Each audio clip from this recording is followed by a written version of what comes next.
The story of Maria Barberi is an amazing story of redemption, breaking from imprisonment, and ultimately becoming a free person to live your life.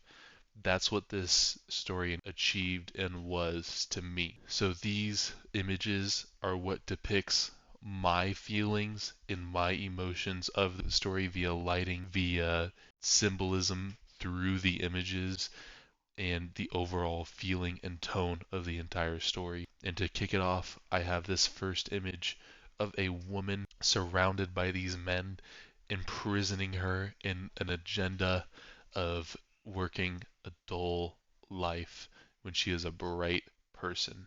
And that's how I feel the entire tone of the story is. It's just this dark world that she is imprisoned in because of the men of the time controlling her. The second image kind of encapsulates the feeling that Maria had when the shoe shiner started taking notice in her or interest in her, and how it made her feel, where she started to become happy. They started to go on little like secret dates, and how at that moment she was at bliss. So it's kind of a brighter color image that encapsulates the feeling that Maria had towards the shoe shiner, and how maybe, just maybe, the world might be getting brighter. This image encapsulates how Maria felt after the shoe shiner had slept with her, and how that affected her in a negative way, where she really only felt used because she wanted to be married to the shoe shiner, and the shoe shiner, in a way, tricked Maria into sleeping with him just by saying that they would get married, but that never happened.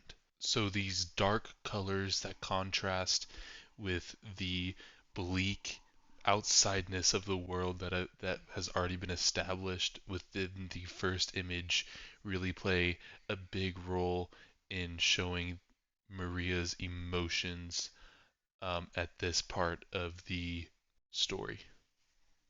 After time passes, this repeated behavior of the shoe shiner starts to take a toll on Maria's emotional health, and she starts to get very upset.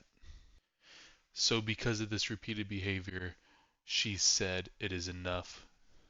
So, she approached him at the bar while he was with his friends and confronted him and told him that if they don't get married, she will leave him, or even worse, kill him with the butcher's knife that she brought into the bar with her. The shoe shiner practically ignored her, told her that he basically doesn't care, looked at his buddies, and not only insulted her, but women in general by sarcastically saying women. So I wanted this image to be dark and bleak, pretty much void of color. This is the best image I could find for that. I kind of wanted it to be black and white, just like the woman screaming in the previous image, but this is the best image I could find for that design choice I had in my head. This is basically Maria, in my mind, just losing sight of everything, and with complete anger takes it out on the shoe shiner by cutting his throat. I chose this image because it is a famous painting that I remember seeing a long time ago, and when I first listened to the story, after Maria killed the shoe shiner, this image, this painting, immediately came into my head because she immediately regretted it after she killed this man, and ultimately did not mean to fully kill him, but to just threaten him. However, with the black and white rage depicted through the last two images, she could not control herself and she murdered him.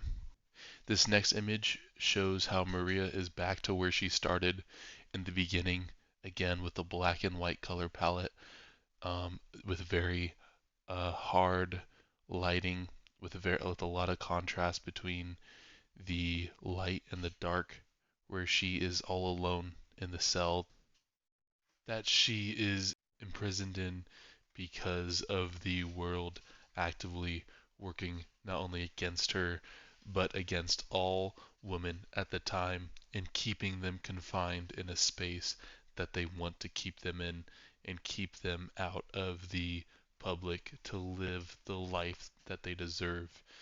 That is the whole tone throughout the whole story and the tone that is being depicted in this image. This next image is, I was wanting it to be black and white again, just void of emotion and of color, and just to show how just ultimately scary it is that because of everything that is happening and how she murdered her boyfriend, because of everything that happened, she is now facing the electric chair, which is extremely terrifying. This final image is one of my favorite images throughout this entire collage of design choices that I made. It is the image of the palms kind of holding the sun, and to me, that really symbolizes hope for Maria to have a better life after all of this stuff that she has gone through and all the sexism and discrimination and loneliness that she has surpassed in her journey of life. And now she is finally free of all that. And what I thought the prison symbolized, although this is a true story, I feel that the prison symbolized how the world at that time imprisoned women's minds and lives to follow a man's agenda and to ultimately not become what they want to become. And that's why I love the ending of the story so much, because after she was set free from this prison, she lived a life. Even though she had gotten a husband, she ended up splitting with him, and she saved a woman from a building that was set on fire. And it's a very hopeful ending. That's why I chose this image, because it contrasts with all the other images so much. And that's just how the ending felt to me, because usually with these stories, there is no happy ending. But for this story, there was an exception, and I absolutely love it. And I could not ask for a better ending to this amazing story that just so happens to be a true story.